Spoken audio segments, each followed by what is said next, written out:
Boa tarde, meus irmãos. Bem-vindos a mais uma tarde de quinta-feira, 16 horas, momento do nosso Evangelho, Luz no Lar de Fabiano de Cristo.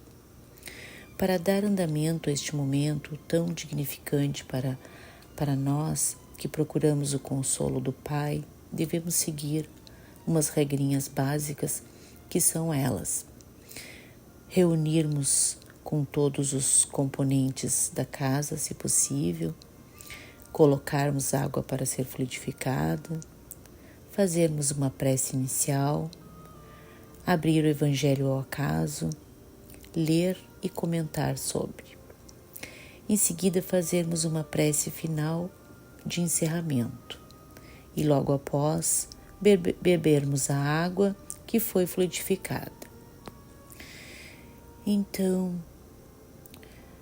pedimos a essa espiritualidade amiga que aqui se encontra conosco, que nos intuam, que estejam presentes no nosso lar, imantando e harmonizando a nossa casa, a nossa família, a toda a nossa vizinhança.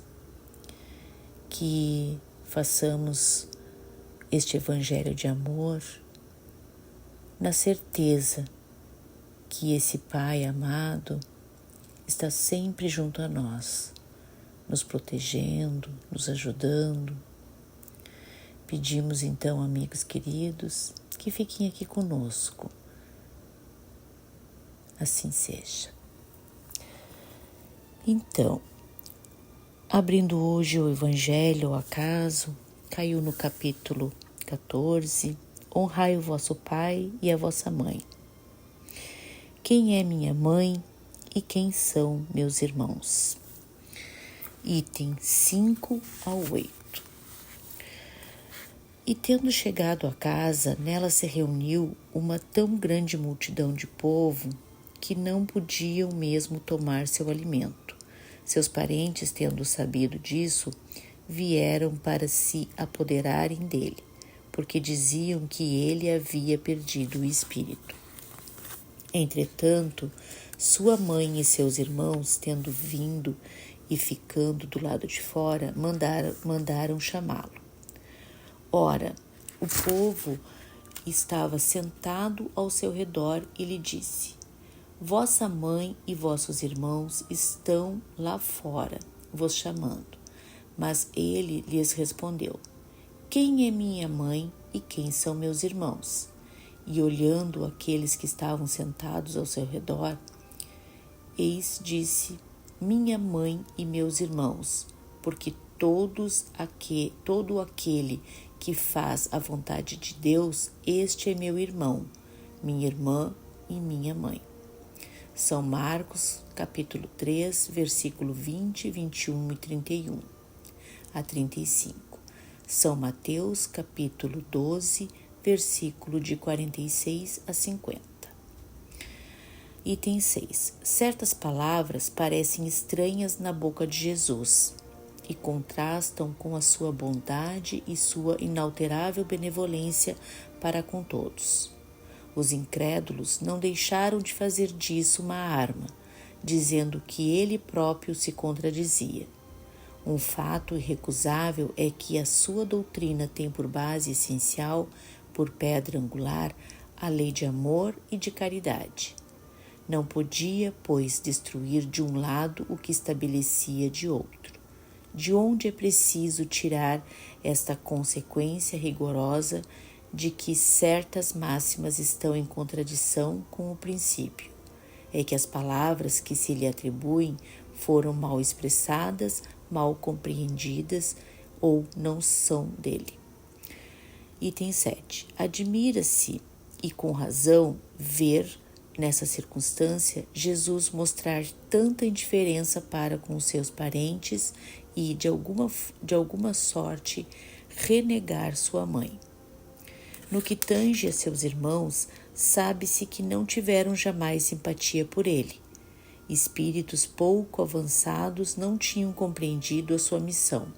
Sua conduta, a seus olhos, era bizarra e seus ensinamentos não lhes haviam tocado, uma vez que não houve nenhum discípulo entre eles.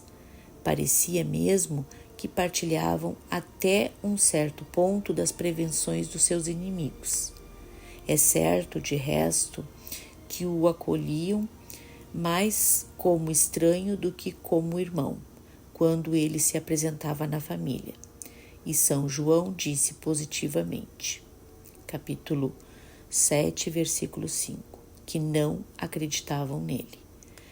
Quanto à sua mãe, ninguém poderia contestar sua ternura por seus filhos, mas é preciso convir também que ela não parecia ter feito uma ideia muito justa da sua missão, porque não se a viu jamais seguir seus ensinamentos, nem lhe prestar testemunho como o fez João Batista.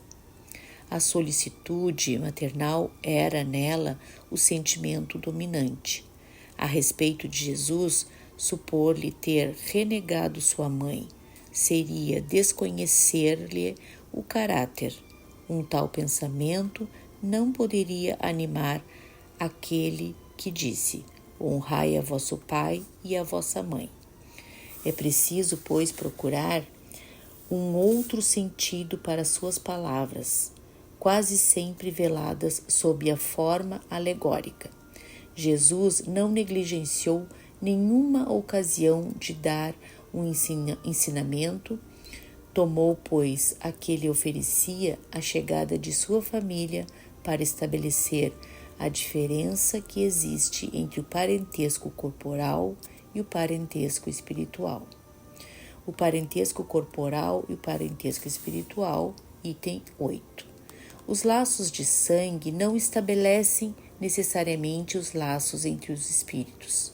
O corpo procede do corpo, mas o espírito não procede do espírito, porque o espírito existia antes da formação do corpo. Não foi o pai quem criou o espírito do filho. Ele não fez senão fornecer-lhe um envoltório corporal, mas deve ajudar o seu desenvolvimento intelectual e moral para fazê-lo progredir. Os espíritos que se encarnam numa mesma família, sobretudo entre parentes próximos, são os mais frequentemente espíritos simpáticos, unidos por relacionamentos anteriores que se traduzem por sua afeição durante a vida terrestre.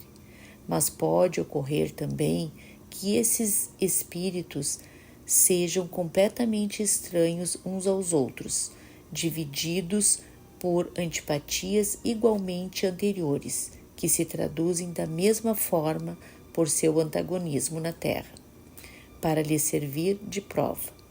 Os verdadeiros laços de família não são, pois, os da consanguinidade, mas os da simpatia e da comunhão de pensamentos que unem os espíritos antes, durante e após a sua encarnação. De onde se segue que dois seres nascidos de pais diferentes podem ser mais irmãos pelo espírito do que se o fossem pelo sangue.